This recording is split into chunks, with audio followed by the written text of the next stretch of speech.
Ja Morant has quickly become a household name in his 4 years in the NBA. Whether he's jumping out of the gym, talking trash, or hitting clutch shots. Spain pitches it out. An open three, Morant hits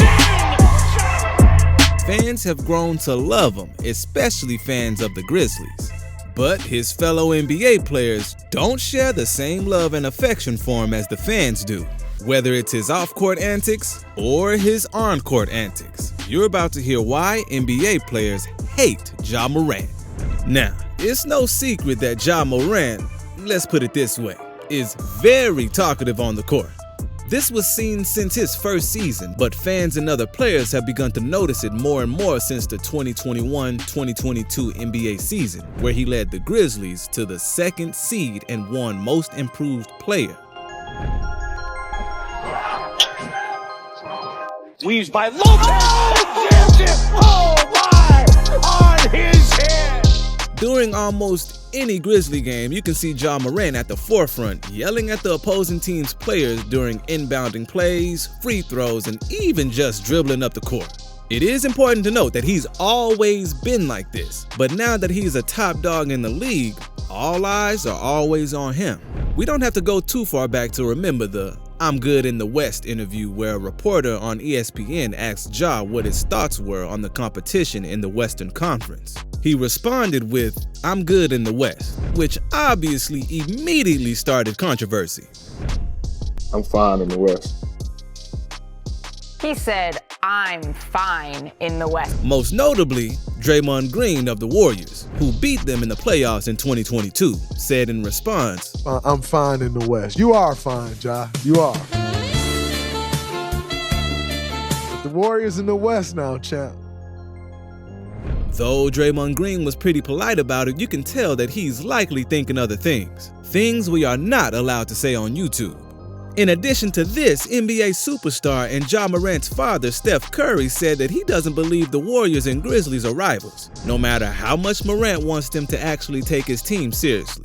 But let's be honest, whether or not they consider each other rivals, there is definitely something between them. And it's mostly because of Ja's and Draymond's trash talk. Let's just take a look at last year's series in the 2nd round. After a Game 2 victory and leveling the series, Ja walks past half court and passes Steph. Right as he walks by, he says, "We gonna have some fun." This was in response to Curry the game before, where after a Warriors win, Curry went over and said, "Good job, fellas, we're gonna have some fun." The next game, he was trash talking again. This time, Jonathan Kuminga was the victim. After Ja got a sick and one over him, Morant then proceeded to point at Kuminga, yelling, "He can't guard me!" During the same playoff run in the first round where they actually won, Morant wanted all the smoke. He was having a little argument with Pat Beverly during one of the games, where Morant looked him dead in the eye and told him, "You're trash," twice, to one of the most famous trash talkers in the league. I mean, the dude simply plays like he has nothing to lose at all, which to be honest is quite the opposite of his situation.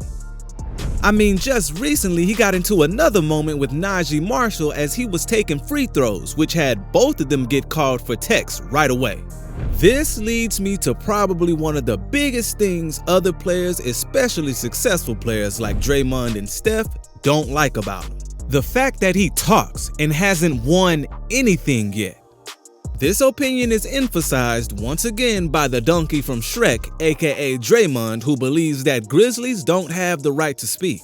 Now, I do think we should mention that Ja gets blamed a lot for what his teammates are doing. This is understandable as he is the leader of the team, and as any other leader holds some kind of responsibility over his players. But when you have someone like Dillon Brooks on your team, who, as crazy as it is, may be the most hated player in the NBA, especially as of late, it's a little unfair that he has to take accountability for everything that goes on. The whole team is constantly trash talking, but because Ja is the star, he's the one who mostly gets addressed when people get upset. But come on, Ja, as a leader, you should know to shut Dillon Brooks up. Players like him can quickly upset a team dynamic, especially when he gets too emotional and says things like what he said just a little bit ago. "I don't like Draymond at all," Brooks told ESPN senior writer Tim Keown. "I just don't like Golden State. I don't like anything to do with it." Draymond, like a boss, responded with some fire of his own, saying, "If you ever wondered why the Memphis Grizzlies is not ready to compete for a championship, look no further than this idiot right here," Green said of Brooks. "They actually are depending on this guy to help them win a championship, and he says his game is cool." Quite frankly, that just shows how little you know about basketball. Now, this type of trash talk will likely come back to bite the Grizzlies, and unfortunately, Ja Morant. When the Grizzlies lose, Morant is always going to get the blame, and with Brooks' little speech, all anyone is going to remember is how the Grizzlies trash talk the defending champs. All this is going to do is continue to hurt Ja's reputation and make other players hate him more because he can't control guys on his team. Ja also gets a lot of hate because of his off-court actions as well. Players have looked at him as a person under the wrong influence of people, popular culture, money, and fame, which caused him to be much less liked by the league. He headlines ESPN articles constantly, but not because he's just dropping buckets. For example, at the age of 21, which is important to the story, Ja had some friends over to play a chill game of pickup basketball at his house. A couple of these kids were high schoolers. I mean, it's a little unfair competition knowing that the recent draft pick for the Grizzlies, Ja Morant, will probably smack you up, but I don't think they knew that he literally smacked them up. After an exchange of some words between Morant and one of the 17-year-olds, it got nasty. Ja Morant was seen in the video pushing that kid on the ground right before it cut off, and during the argument, Ja could be heard saying, "You're a little boy, you're in high school, you're not on my level." As you could tell, a grown professional basketball player attacking a minor wasn't seen too kindly in the eyes of fans, and of course, other players. People saw this event as a representation of Ja's massive ego, and just how mean he could really get. Ja apologized, as they all do, but the incident left a stain on his career. For example, a minor event happened just at the beginning of this month, where apparently a mall cop filed a police report on Ja for threatening him in a parking lot of a mall in Memphis.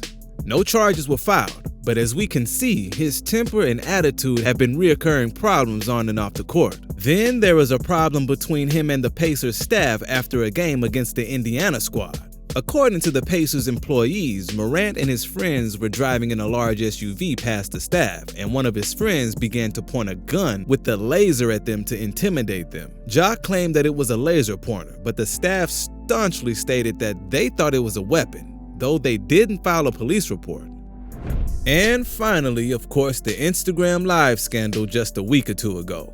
Now, we won't go too deep into it, but essentially Morant was hosting an Instagram Live outside of a nightclub in Denver after a game against Nikola Jokic and the Nuggets. In the live, he is seen holding up a weapon and dancing with it. Obviously, as a representative of the NBA, he faced a lot of scrutiny. Plenty of other players have put in their 2 cents about the topic. Patrick Beverley, a man known solely for being annoying both on and off the court, said in regards to Ja's Instagram Live scandal, "Lost his mind.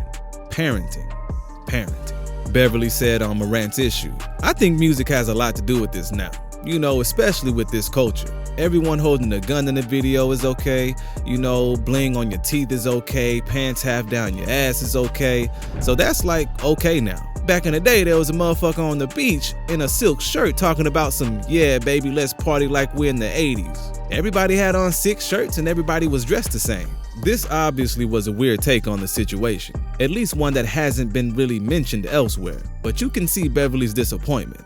Ja's actions off the court has done their job in severing relationships around the league, and it's not really that hard to see why. He often acts very arrogantly and gets under players' skin with his demeanor, and it doesn't help that his name is constantly in the news for the wrong reasons. People look at him as a childish guy who still has a lot to learn and bites off more than he can chew. Ja may be the first person ever who got way more money and began acting more like they're still in the streets, which has made other players who care about how the league is represented very, very angry. Ja often acts and plays like he has a chip on his shoulder, which is understandable given his origins in basketball. Well, these facts give insight on why he may act the way he does when it comes to Ja, and to be honest, the Grizzlies in general, they are super emotional. Every made shot is celebrated like they won the finals, and every miss comes along with a temper tantrum. Through Ja's emotions, we can see that he's extremely competitive and is always hungry. What would make you hungrier than always being overlooked?